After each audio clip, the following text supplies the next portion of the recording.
What's up, everybody?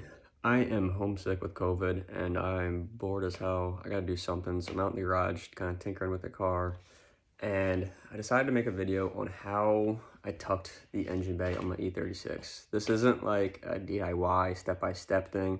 This is more just like a general idea of what you're getting yourself into, because people constantly ask, where's this, where's that, how'd you do this, how'd you do that? And so today I'm gonna give you a quick little rundown. Break it down into 3 phases, like 1, 2, and 3. Like the first phase is like very simple. Phase 1 would be get rid of your air conditioning stuff. I got an alternator there, we'll get to that later. Windshield wiper fluid, get rid of that. Get rid of your secondary air pump. And block all that off properly. We got rid of cruise control right away. And then most of the emission stuff, I got rid of that. I was talking like this far as back in the day. Like I'm talking about 5 years ago. We got rid of that. Like this just has like a little mesh filter with a hose clamp on it, but I put a heat shrink on the hose clamp. A nice little trick for that. And then I also there's a bunch of wiring and stuff on here. I can't show you because I don't have it anymore, but clean that up, just organize it, make it nice and tidy, and then that's all you need to do for step 1. Step 2 gets a little bit more complicated. This is your car's gonna be off the road for a while and you gotta rebuild your fuse box.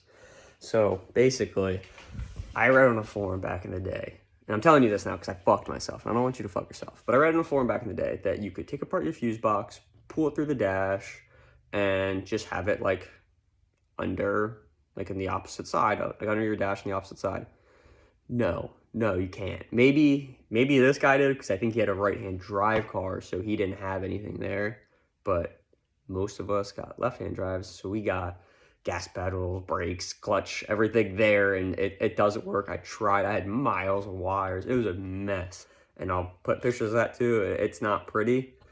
But what I ended up doing was building an aftermarket fuse box. I used a painless fuse box, and just my buddy Tim rewired the entire car. I'll kind of show you a picture of that real quick. I'm a mess right now because I'm working on stuff, so I got wires all over the place. But fuse box back there, mounted right on the opposite side where it would go from the factory. And when I did that, I didn't shave everything. I just made a square plate and bolted it on there. And then doing that, all of my wires got rewired. So I ran them through the hard motorsport block off plate, because I also removed HVAC at that point. HVAC, I don't know, heater core, whatever you want to call it. I removed that, so all that stuff is also gone. Ran the wires to the headlights through here, just through the fender. Pretty simple, and they run underneath here. They're all drooping down right now. Normally they're all clean underneath here, but like I said, working on stuff, so it's apart right now.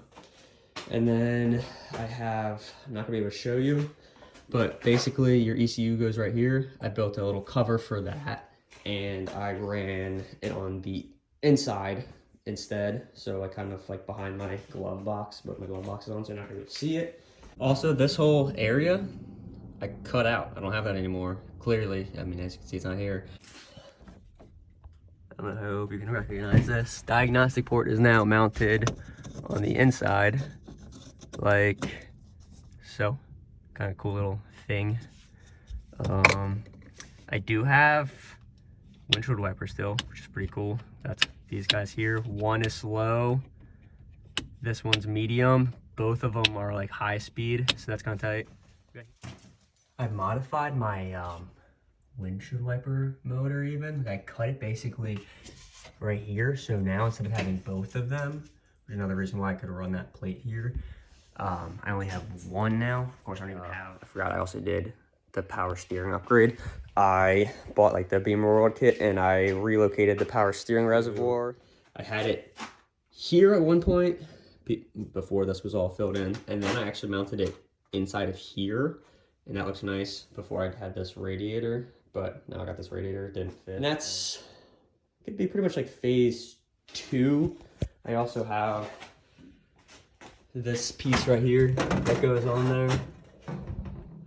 But I'm working on the car, so it's off. And that'll clean up a lot of stuff.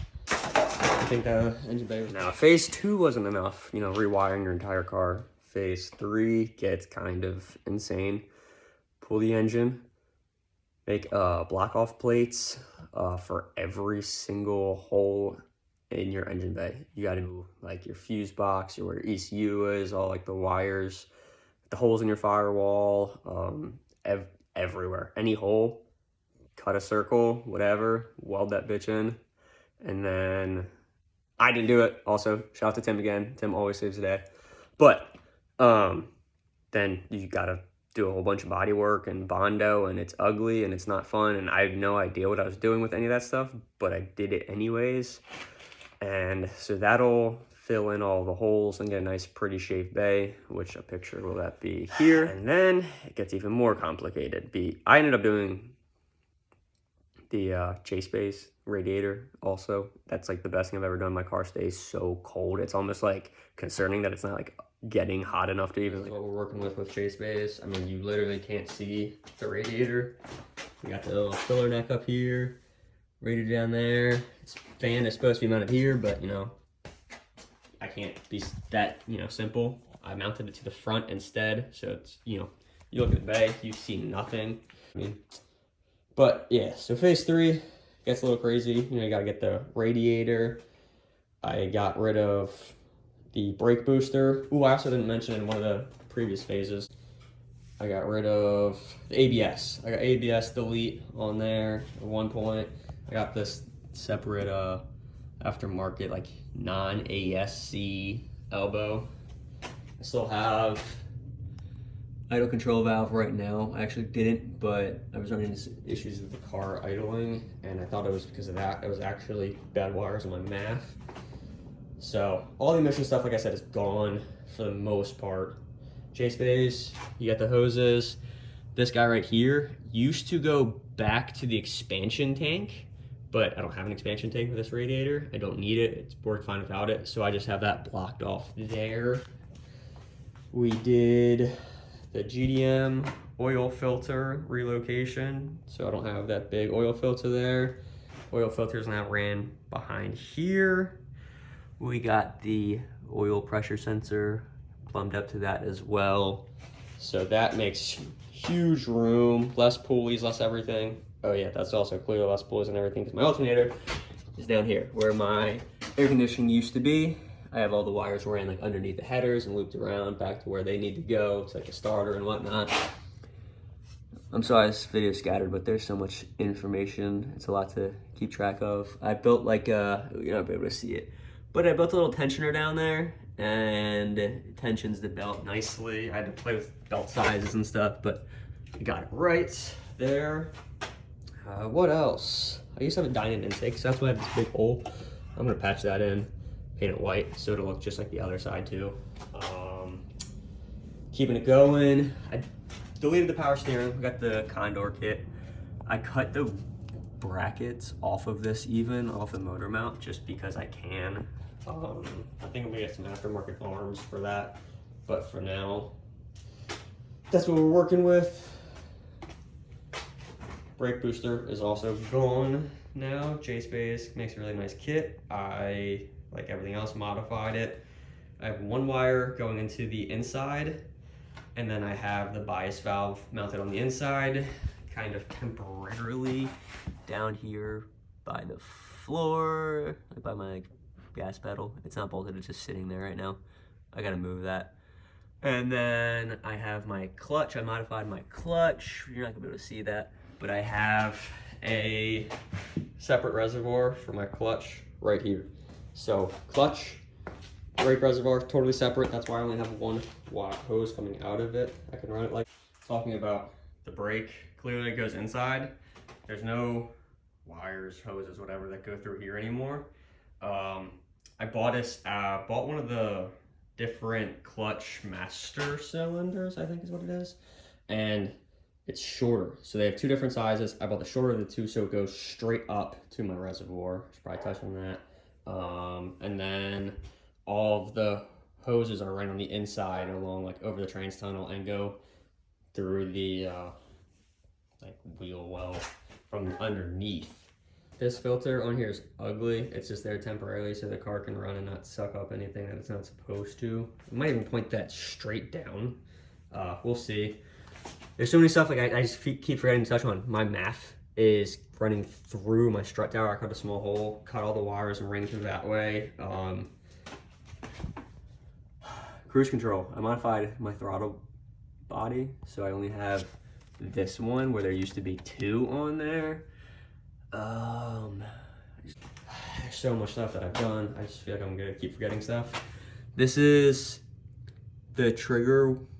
I'm sorry, it's not a trigger wheel. This is the one without the trigger wheel, harmonic balancer without the trigger wheel, off of like the later generation OBD2 cars. This car is OBD2, but it came with a big ugly trigger wheel, so I'm trying that. I don't know if I'm gonna keep it because I don't like that it has this front pulley on here for the air conditioning, and clearly that's not being used anymore, so might get rid of that. We'll have to see. Anything else? Anything else? I cut the little rubber piece off of my steering shaft, and also cut my dipstick. I modified my dipstick. I forgot about that. It's really short now. You don't even notice it down there. All like the harness has been modified. You normally have like wires going through here and stuff. They're all underneath here, go through the intake manifold and mount underneath there. You know, it's not the prettiest, but the nice thing about these M50 manifolds is everything's hidden underneath of there. And yeah, I think that might be everything. If I missed anything, let me know. Like I said at the beginning of this video, this isn't a DIY. This is showing you what goes into doing what I've done. I mean, it just takes a lot of time. It's taken me probably like, I think I've owned this car for 6 years, and I've been doing this for the last 6 years. The cars, you know, pulled apart, put back together, pulled apart, and it's all just like because of me. I just get bored. I want to see how far I can push things. Next thing I want to do is independent throttle bodies, but I don't really feel like buying, I guess, standalone to run them, and I don't think anybody makes a good tune for OBD2 cars to actually do that. So we're figuring that out. That's going to be one of the main things next. I also want to get aftermarket motor mount, like arms, make those a little bit cleaner, less noticeable, and I'm going to get rid of my idle control valve again. Let me know what you think. If you have any other ideas for what needs done in the engine bay, let me know. I mean, unfortunately, money is a thing, so I can't be going crazy. Yeah, I'd love to, you know, idle ITBs, standalone. I mean, even if I did like a cool like race pedal box or whatever, I wouldn't have the brake booster at all on the inside, which would be sick. You know, cutting my whole firewall off is something I thought about doing, and having just like a smooth piece across there, but time, money, and just not having a car for a while. Plus, I don't have the fabrication skills, so I'm gonna have to hit up one of my buddies, bother people, and just being like, I don't feel like doing it. So again, let me know what you think. If you got any recommendations, or if you got a cool shaved E36, let me see that shit, because not a lot of people really have the balls to tackle a project like this and live without all the heat, air conditioning, power steering, you know, brake booster. Like, it's a little rough, but you get used to it. Definitely still drive the car, drive it hard, have fun, and thanks for watching. Peace.